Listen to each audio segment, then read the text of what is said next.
Goeie vriende, ek groet u in die oorwinnende naam van ons Here Jesus Christus. Baie hartlik welkom by ons erediens, die 7de Sondag in Paastyd. En ek wil aan almal wat siek is, die genesing van die Here oor julle lewens afbid. Vir almal wat in rou gedompel is, wil ons vra dat die Here deur sy helende hande, troostende hande, almal van diegene wat geliefdes deur die dood verloor het, hulle sal troos en versterk soos niemand dit ooit kan doen nie. Almal wat verjaar het in hierdie tyd, baie hartlik geluk met die vermeerdering van jare, 'n nuwe jaar wat begin, en mag die seën van die Here ook oor elkeen rus. Kom ons begin die diens in sy naam. Ons begin en ons voortsetting en volëinding is in die naam van die Here wat hemel en aarde gemaak het. Is in die naam van die God wat trou bly tot in ewigheid. Is in die naam van die Here wat nooit laat vaar die werke van sy hande nie. Amen. Ek groet u met die woorde genade, barmhartigheid en vrede word u geskenk van God die Vader, deur Christus Jesus die Here, en ryklik vermenigvuldig deur die werk van sy Gees. Die nuwe Sionsgesang 266 kan ons, waar hy is, kan jy dit saam met ons met my sing. O God, so groot en ryk aan krag, wat geen verslae hart verag. Wat moet ons doen? Wat is u wil? Gebied ons, Heer, ons volg u stil. Ons het geen raad, dis u bekend. Ons kan ons net tot u nog wend. Wysheid het u ons tog beloof, as ons na u kom in geloof. En dan sê die 4de vers, stuur Here u lig en waarheid neer, die Gees moet met sy lig ons leer. Die waarheid van die woord ons lei, so sal ons in u wil kan bly. Ons skriflesing kom uit Efesiërs 1, vanaf vers 15 tot 23. En ek sal net enkele paar verse met u deel. Vanaf vers 15.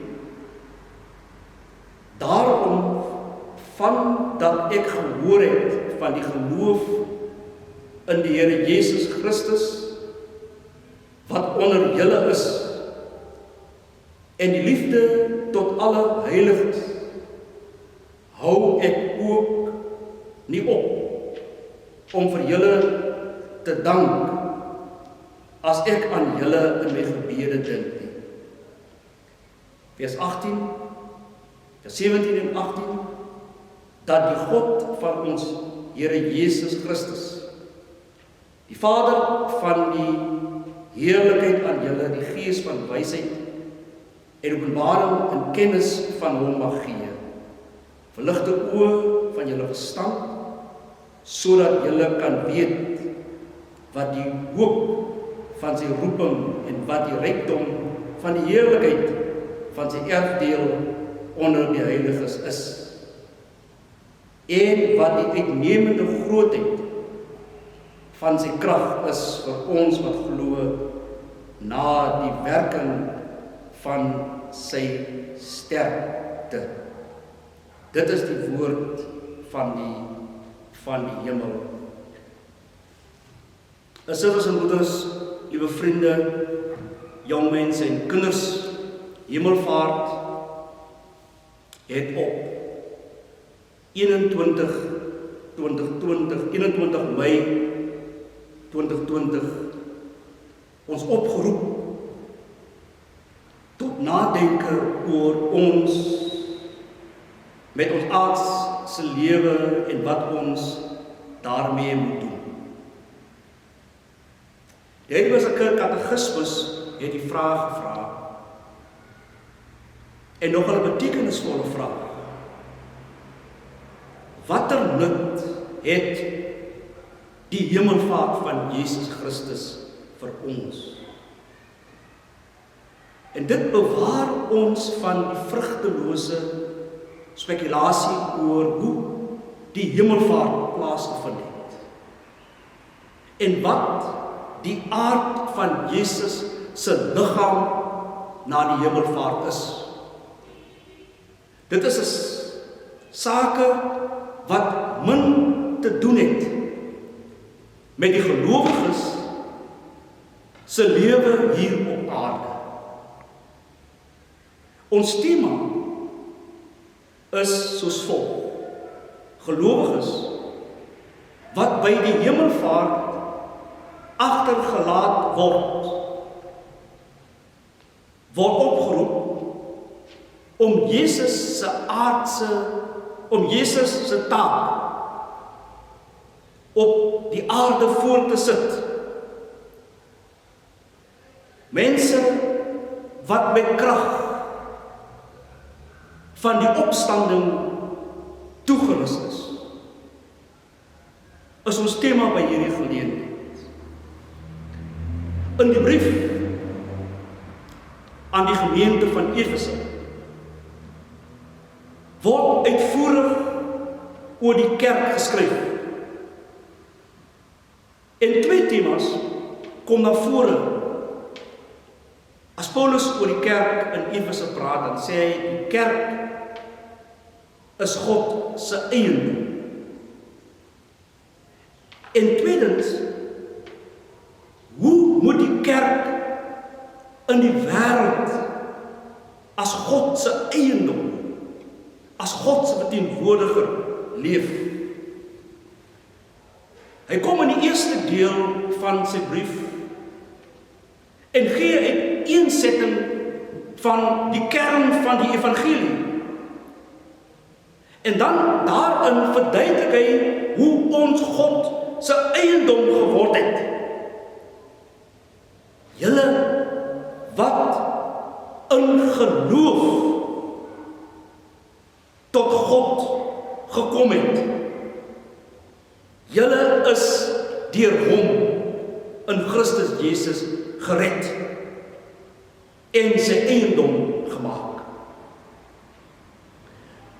'n tweede gedagte daarby saam. Kom hy en hy sê en hy gee 'n dankgebed vir die gemeente.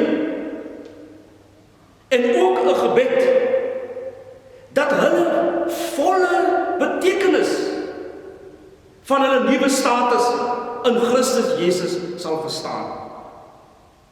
Julle is eiendom van God. Julle moet dit verstaan. En julle moet dit deur julle getuienis uitleef. En daarom wil hy vir hulle sê, julle is uit genade gered. En daarom is die eerste gedeelte of die hoofdeel van die Efesiërsbrief gaan oor oproepe tot 'n lewe toegewyd aan God.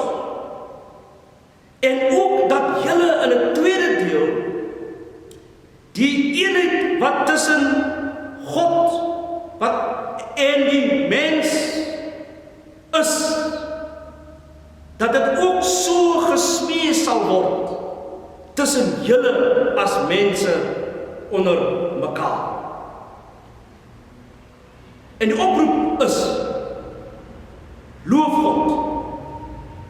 Hy het julle as gemeente uitgekies. Ons het sy kinders geword. Hy het ons geheilig en onberispelik gemaak en daarom moet ons onberispelik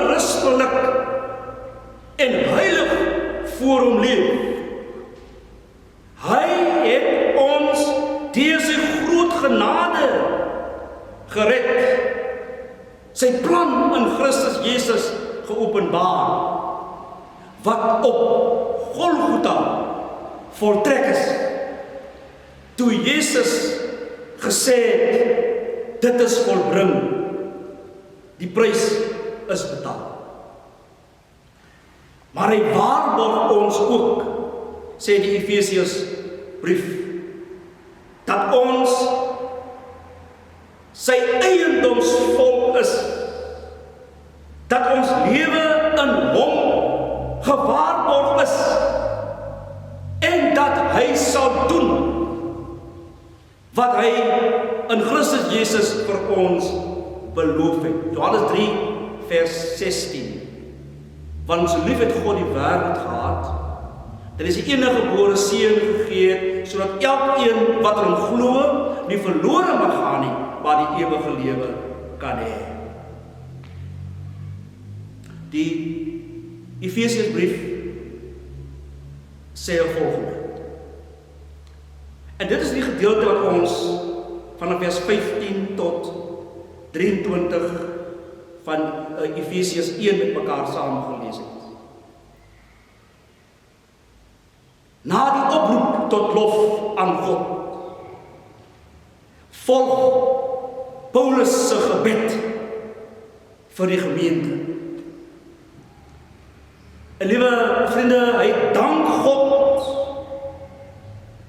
vir die gemeente van Efese. Mense wat by mekaar gekom het, wat die woord van God gehoor het en dit hulle eie gemaak het. Hy dank God vir hulle en vra dat die Here aan die gemeente van Efese wysheid sal gee en 'n openbaring van hom vir hom sal gee, sodat die gemeente hy deur lewe, deur woord en daad hom sal ken, sal lief hê en sal dien. Hy bid dat die gemeente tot kennis van God sal kom, en hierdie kennis van God word drievoudig beskryf. Ek bid dat die gemeente van Efese insig in die hoop van hulle roeping, insig in die hoop van hulle eiendomsvolk wees, sal hê. Ek bid dat hulle die rykdom van die erfenis wat God in Christus Jesus aan hulle gegee het, sal verkry en sal verstaan. Ek bid dat die gemeente van Efese die grootheid van die krag waarmee hy in die gelowiges aan die werk is, dat hulle dit deel van hulle lewens sal kry. Daar's 'n sangdigter wat sê, een van die Siongessange wat sê, o God, so groot en ryk aan krag, wat geen verslae hart verag. Wat moet ons doen? Wat is u wil? Gebied ons hier. Ons volg u stil. Hy bid dat hulle dieselfde krag wat Jesus Christus uit die dood het opgewek het, dat hierdie selfde krag van God hulle sal vernuwe en sal verander. Maar liewe vriende, my broers en susters, jou mense en kinders, Paulus kom ook en hy sê vir die gemeente, julle het nou 'n nuwe identiteit. Nuwe identiteit wat sê, uit genade is julle gered. Nie uit julle self nie. Omdat God julle gekies het, julle gered het, julle nuut gemaak het. Julle is gebore uit God se reddingsdaad. Die opstanding van Jesus Christus is die geboorte van 'n nuwe era.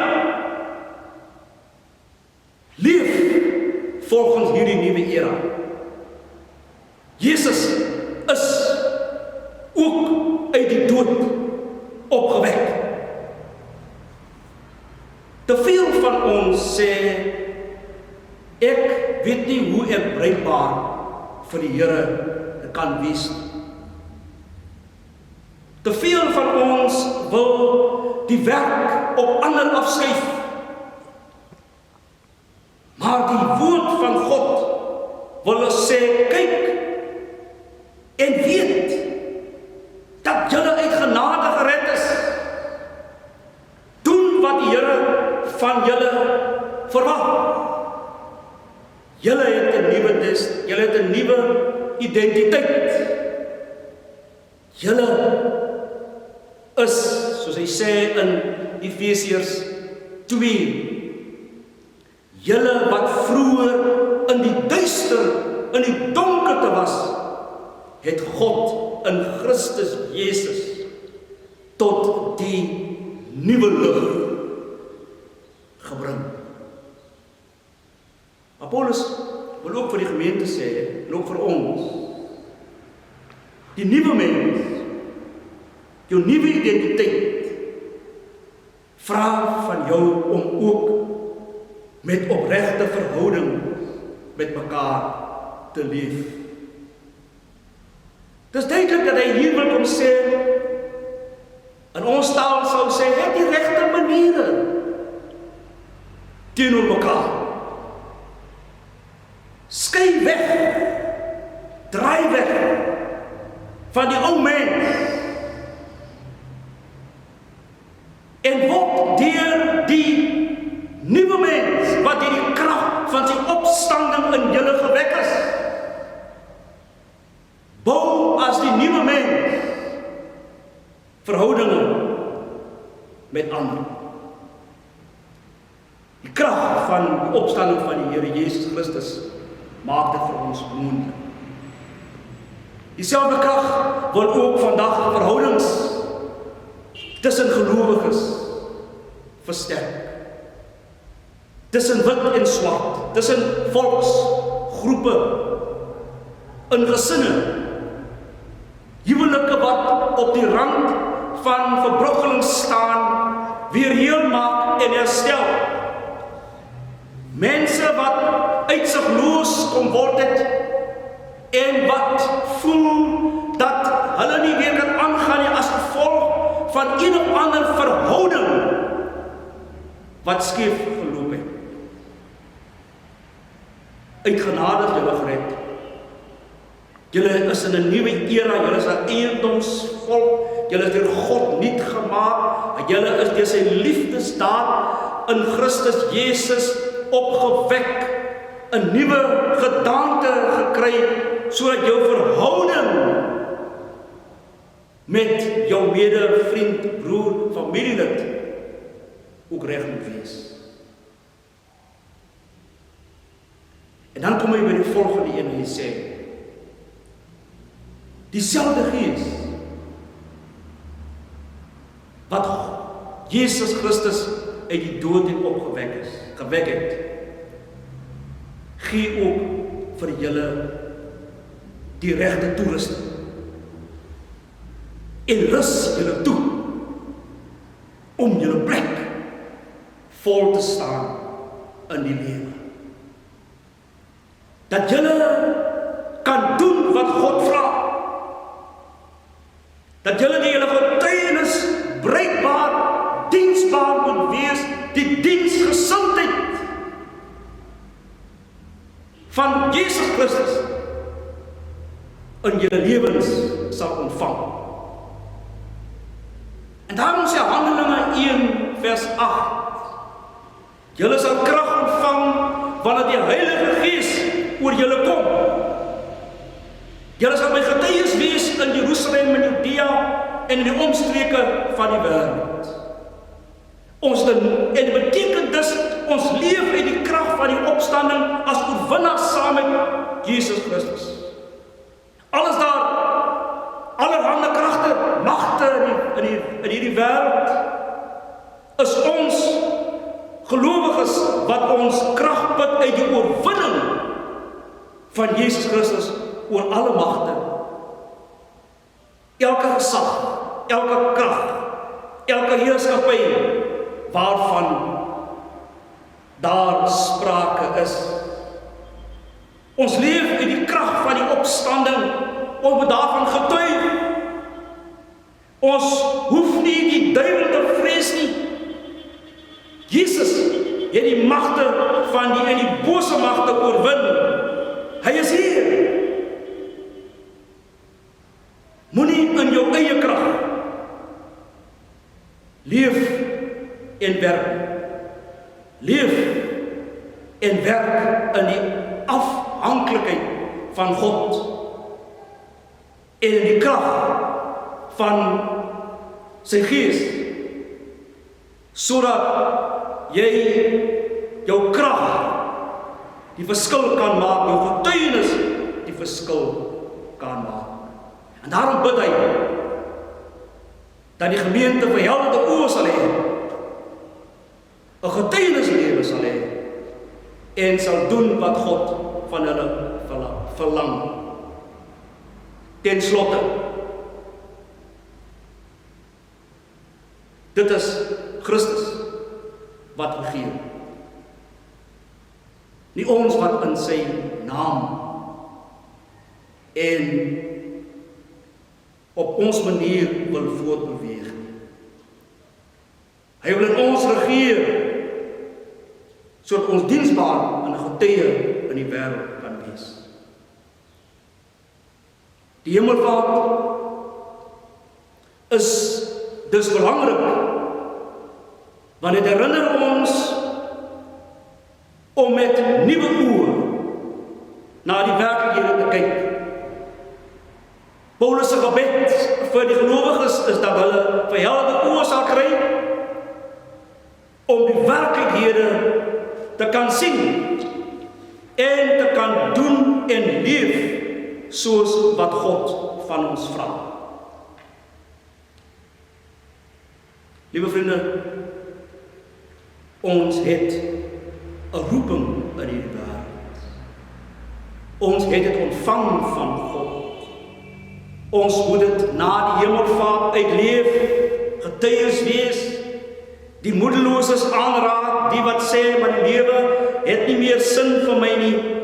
Ek weet nie meer wat om te doen nie, ek het nie meer sekuriteit nie, ek voel moeg, ek is werkloos, ek is verarm, ek is siek. Die lewe is nie meer so betekenisvol nie. Die wat in wanhoop is, die wat in depressie is. Ons het 'n roeping en 'n taak om te sê, die Here leef, hy het opgestaan en hy het die nuwe lewe in my en in u lewe bewerk. Ek sluit af met die volgende gebed. Ons Here, vandag vier ons u terugkeer na die Hemelse Vader.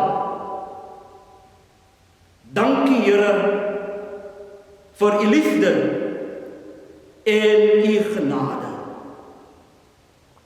Dat u mense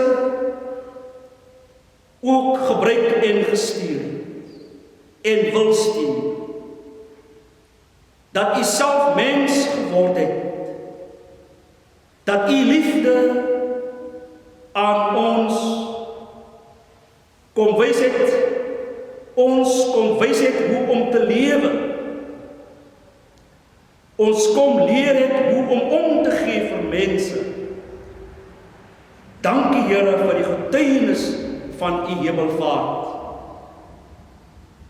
Wat mense so geroer het, dat hulle nie kon ophou praat van u nie. Dat u ook nog deur u woord ons kom roer, sodat ons sal uitgaan en getuig van u. Ons is tot u beskikking, Here. Amen. Kom ons bely nou ons geloof in die Here en ons doen dit hardop saam, daar waar die staan, sit. Ek glo in God die Vader, die Almagtige, die Skepper van hemel en aarde,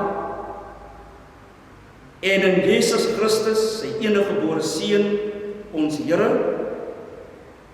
wat ontvang is van die Heilige Gees, gebore is uit die maagd Maria, wat gelei het onder Pontius Pilatus, gekruisig is, gesterf het en begrawe is, en ter helle neergedaal het, wat op die derde dag weer opgestaan het uit die dode, opgevaar het na die hemel en sit aan die regterhand van God die Almagtige Vader, van waar hy sal kom om te oordeel, die wat nog lewe en die wat reeds gesterf het.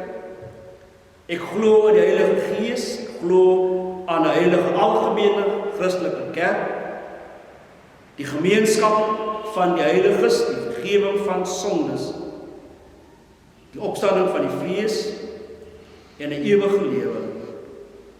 Amen. Ontvang dan nou met bidnade die seën van die Here. En nou mag die genade van ons Here Jesus Christus, die liefde van God die Vader en die troostvolle gemeenskap van sy Heilige Gees met u wesen bly van nou af tot in ewigheid.